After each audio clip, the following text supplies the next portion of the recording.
So, Reid, obviously the US has been a dominant force in software for the last few decades. Maybe that's an understatement. You've recently been in the UK launching a super agency to the UK audience. We know that France, of course, has a lot of amazing AI companies. We see incredible engineers coming out of Poland, but still the US is the home for software development and innovation. And so for a long time, that sort of software has been soft power. People have talked about that. People have talked about that with American culture. Sort of we're exporting it to the rest of the world. With all the volatility, though, happening right now in American foreign relations, and perhaps a particular tech leader's manipulation of platforms, like how does America maintain its soft power through software going forward with all this volatility? Well, I mean, one of the problems with the current general administration approach of how to lose friends and alienate people, the opposite of Dale Carnegie, is that will create substantial problems for all American industry, including the tech industry. And so having all these discussions with people about like, okay, what kind of technologists here say, well, I'd rather buy a BYD car than a Tesla. One is kind of saying, hey, I'm just trying to be a stable partner. And the other one saying, you're my enemy. And so there's a whole stack of things. And this goes all the way through. And part of what I'm trying to do here is persuade folks that the U.S. is actually, in fact, can be a continuing stable partner despite randomness of tariffs things, randomness of other kinds of things, that the business of America being business is still actually, in fact, something that we hold, a bunch of us Americans hold dear and kind of try to operate and try to kind of say, hey, this is there's still bridges we can build here. And so I think that's critical for America to do. I think the companies will naturally try to do that because then the companies will naturally want to be globally selling their products, setting standards, having American technology be the kind of the foundation of a lot of what's happening in the rest of the world. There's reasons we want AI to be American intelligence. And it's really kind of, that was a trying to keep a leadership position. I do think it's actually better for us as Americans and us as Silicon Valley folks that we have more Western democracy centers of innovation. And it's not just really good for them, whether or not I'm in London, whether it's the British or the French or the Polish or the Singaporeans or the Japanese, but it's also, in each of these cases, I think, good for us as Americans. It's part of what creates the multilateral system that makes a much healthier, stable global society. Now, that being said, I'm not sure how deep that knowledge and perspective goes within the current administration. I mean, obviously, most of the actions and most of the gestures tends to be when you come over to Europe and say it's an America, not just America first, it's an America only kind of position. That obviously breaks alliances, gets people to think about like, well, who else should I potentially ally with? And I think that's not very good for us as Americans, but also not very good for global society. I mean, I think it's so interesting because it's just a fundamental misunderstanding of capitalism as a zero-sum game. And it's like, no, actually, throughout history, we've shown that markets can grow and everyone can benefit. And as someone who wants America to win, sure, I live here, my family's here. Like, it's just so clear that that's not how we do it going alone. It's one of the things that I've done for a number of years is when a kind of a minister from a kind of an allied country, a country that shares our values about kind of individual rights and human rights and the way we come together in a democracy and a bunch of other things. And it's like, okay, I will try to help them with, if we can build more Silicon Valleys, we can build more technological innovation centers. I think that's actually a really good thing. Reid, we've said many times that technology happens slow and then fast. And I think a lot of people, when they think about AI, when like maybe for most Americans, their lives haven't changed that much. But for software developers, I would argue that it's a different story. And just last week, Dario from Anthropic said that in 3 to 6 months, 90% of code was going to be written by AI. But in a year or two, 100% of code is going to be written by AI. So do you agree with that? And like, how do companies prepare for this future where potentially 100% of code is AI generated?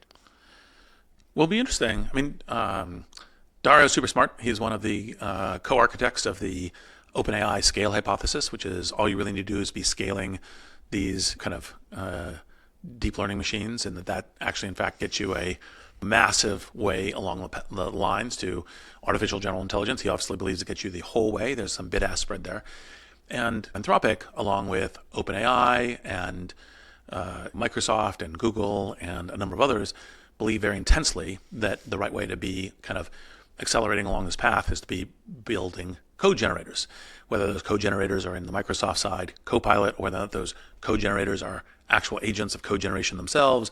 There's a developmental spectrum there, which things are this quarter, which things are 3 years from now, and how do they operate? And even when you have a code generator, how does it work with human beings, if at all? Right. We are still going to need humans in the loop. And even if it's 90 or 95%, to your point, so many more people are going to be creating code that they're going to have that last few percentage points of the sort of humans doing it, whether it's through Copilot or all sort of these new professions that they can have coding assistants. I do think that we will see a greatly increasing amount of code being generated by AI, but I also think a lot of that code being generated by AI will be in co-piloting with humans.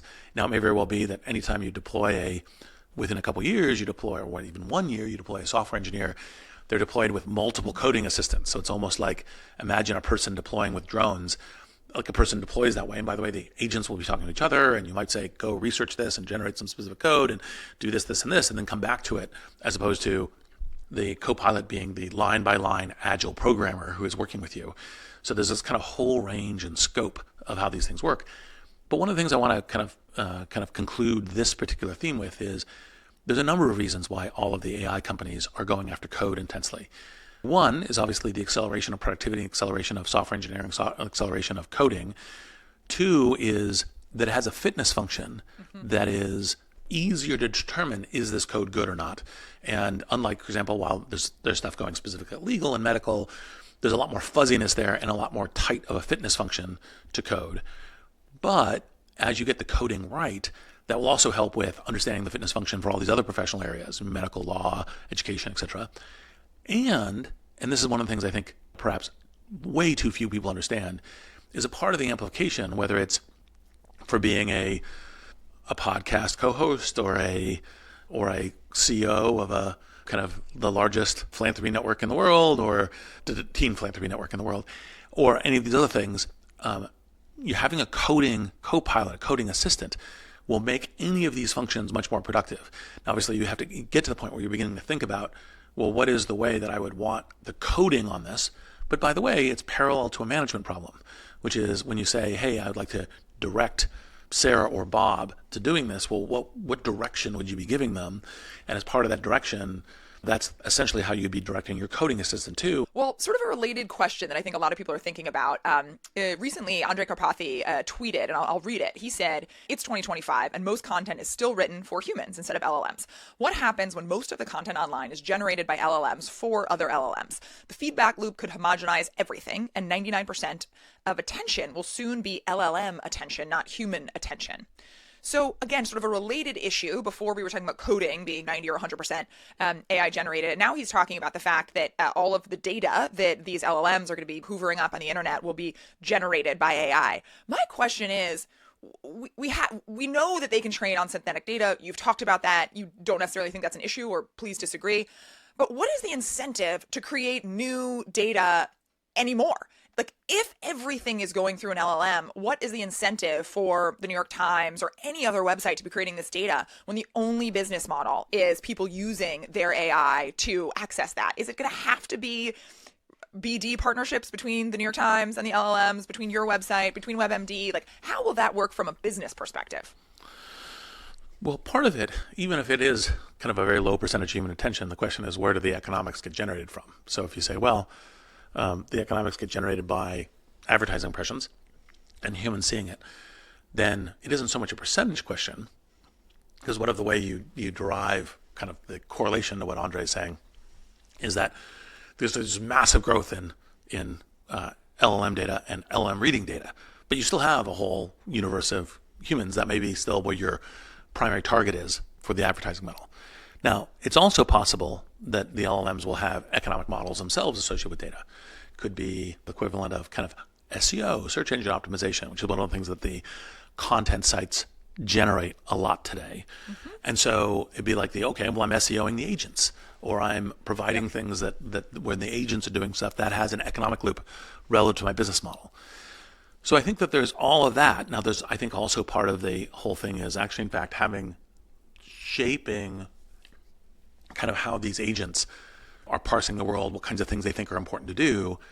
There's undoubtedly, just like SEO, there's undoubtedly going to be some really interesting economics around that. And so that may be one of the things that is the reason why people would be generating content with a LLM focus, with an LLM intensity, even if it's not a focus. And I think all of those kind of play out. And I do think that one of the things that the more subtle thing that's deep about Andre's comment is that I do think that more and more content that's being generated will both A, be generated by AI, but B, be generated by finding AI. And actually, in fact, this is one of the things that you're trying to do, because you say, well, if I generate the content for the AI thing, this is the way that my benefit is. My benefit could be I share in the ad revenue. My benefit could be as I intellectually shape the space of the AI such that when it goes, oh, you're looking for travel to Turkey? Here's some things, because it found that's part of the data that it was trained on and everything else is operating. So it could be a whole range of different things. I do think that the likelihood that it's, call it 100% for agents seems very unlikely, especially when you consider that the agents themselves are broadly most valuable when they're talking to humans. Mm-hmm. And do you think, so even if it doesn't go to 100%, again, it might be 95%, 96%, do you think this will homogenize everything that's on the internet? Everyone's worried that it'll actually converge, and so we won't have the outliers because it's made for AI. Do you see merit in that? Well, the question comes down to what the incentives are for the content creation. If the incentive of the content creation is to fight for the generic stuff in the middle, then yes, then it'll be huge. But by the way, just like markets, you go, okay, well, so those big companies are doing all this stuff for the generic homogeny thing. So maybe there's an opportunity for me for breaking left. When it's a little bit of the, hey, I'll create an anti-woke AI, and maybe that I'll get some attention given all the attention's being given to other people as kind of this thing. So I actually tend to think that I tend to not really think that the homogeny thesis is a danger and a worry because of these kinds of incentives. And so amidst all of this AI boom, I feel like especially in the last 2 weeks, everyone is talking about vibe coding. I will go on the record that I would like the backlash to the term vibe coding to begin now. So tipping my hat on that one. But just recently, people have also been talking about vibe revenue, that there's this excitement. People are trying out something for a day, realizing it doesn't stand up to what they want. They're testing out, this is an AI craze. And then in 18 months, we'll have all these zombie revenues who thought they saw a path to amazing ARR and growth, but it was just noise. It wasn't signal. So I guess I'd ask, like, do you think this is any different than any previous tech shifts, whether it's mobile, internet, et cetera? Like, we're always going to have companies that are excited and then they don't work out, but we still build generational companies amid those ones that don't work. Or is there something different here that because it's so easy to start, that there might be more failures amidst the vibe coding and vibe revenue shift? Well, I think each new technological generation, of which this is the largest in part because it builds upon kind of the internet, cloud, GPU revolution, et cetera, like it builds upon them. So it's the largest by far, mobile. Mm-hmm. And so that may mean that there is a ton more in the kind of unusual, eccentric, not very workable camp on these things. It's like the AI juice machine, this kind of thing. And there's going to be a stack of these things. But I do think that what tends to happen is people say, oh, look, there's this foolish thing. It's a bubble. It's a foolish thing. This isn't going to work. And you're like, well, no, actually, in fact, there were tons of foolish things in the internet, mobile, and everything else. And we just don't. And by the way, some of them were foolish because they were just idiotic, and some of them were foolish because they were too early. Webvan was trying to do a capital play when it's too early, and now we have Instacart and DoorDash and other things like it. And so, so I think that we will see a lot of vibe coding, vibe memes, vibe revenue, and that will play out. By the way, a few of those may even go the distance. Now, one of the things I usually say to investors, as you know, because we've talked about this, is if you can't spot the sucker, you are the sucker. It's like poker, and so you should actually have some knowledge of what you're doing. And so obviously there will be a whole bunch of investors who lose money by investing in nutty things that even look like they have great revenue growth for the first month. Because that first month of great revenue growth is like a small pickup, and then it kind of flattens out because it's no longer of interest to people, or the vibe changes, or that was the level of interest, and that interest goes away. Sure. So there'll be a bunch of different money loss circumstances too. But I think overall, I don't see any reason that there's a category difference. Yep. It may just be larger because it's larger, but it's still playing the same general principles as the earlier investment waves in technology. And do you have so that's from the investor standpoint, but if you're a founder, do you have advice for how they sort of see the signal through the noise when they're trying to figure out if this revenue is real, or if, they really do have product market fit because they saw the revenue come in? Typically when you look at it, you just go, well, really, how scalable is that revenue and why? And, just because, for example, I'm being paid by individuals and there's 8 billion individuals in the world, so it's scalable. It's like, no, no, no, no. It's like, who are the people buying? Because, like, for example, usually when, X people buy, Y people don't exposure. So you have some, what is the percentage of X of Y? And you kind of go, okay, why is that? And how scalable is that? And does the value proposition scale? And can you reach them with a go-to-market and a bunch of other things? And so you tend to look at revenue things as, what is a scalable business model? What is the engine of scale? There's some science to this, but there's also some art to it because you're predicting the future in terms of how this works. And so, so I think it is actually, in fact, you can derive a good theory of the game, a good prediction, but you're going to be bringing a bunch of knowledge and assumption and hypothesis to your theory. And anyway, so that's how I would answer that. So, Reid, thank you so much. Always great to chat. Always a pleasure. Possible is produced by Wonder Media Network. It's hosted by Aria Finger and me, Reid Hoffman. Our showrunner is Sean Young. Possible is produced by Katie Sanders, Edie Allard, Sarah Schleid, Vanessa Handy, Aaliyah Yates, Paloma Moreno Jimenez, and Malia Agudelo. Jenny Kaplan is our executive producer and editor. Special thanks to Surya Yalamanchili, Saida Sapieva, Thanasi Delos, Ian Alice, Greg Beato, Parth Patel, and Ben Rellis.